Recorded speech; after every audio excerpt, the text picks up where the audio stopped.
Pinabulaanan ng 62 taong gulang na si Silvestre Ting Derecho ang mga paratang na may kinalaman siya sa pagpaslang kay Barangay 3 de Mayo Captain Oscar Dudong Bukol matapos siyang batikusin ng netizens dahil sa presensya niya sa viral live stream ilang minuto bago ang pamamaril.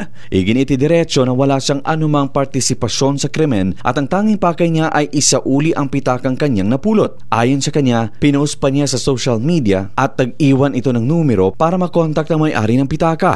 Paliwanag ni Derecho, nagkataon lamang na nasa loob siya ng compound ni Cap Bukol upang ibalik ang pitaka nang dumating ang gunman. Wala raw siyang nakita o nakasalubong na kahinahin na lang sasakyan at matapos ang putukan ay nagtago siya sa takot at agad umuwi sa kanilang bahay. Nabatid sa ilang pahayag ng netizen ang kilos ng matanda na tila nagbibigay ng senyales sa umano'y kanyang kasabwat na mariin niyang pinabulaanan. Naglabas din ang pahayag ang pamilya ni Derecho sa pamamagitan ng Facebook post. Nila excited lang ang kanilang tiyohin na isauli ang pitaka dahil nagbibigay ng reward ang opisyal at walang dahilan para siya idawit sa krimen. Samantala, nakahanda ang pamilya ni Derecho na makipag-ugnayan sa mga otoridad upang linawin ang kanyang pangalan at patunayang wala siyang kinalaman sa pagpaslang. Pag-post nga ko, nabasahan sa kong ikaga. Ikaw, ito kang kapital, kitagaan kang premyo, napaganiyan siya sa kuha.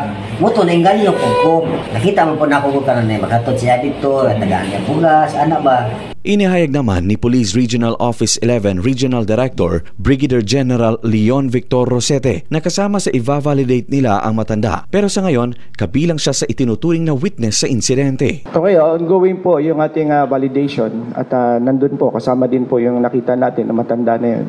At titinan po natin ang lahat po ng anggulo. Narito naman ang panawagan ng naturang matanda.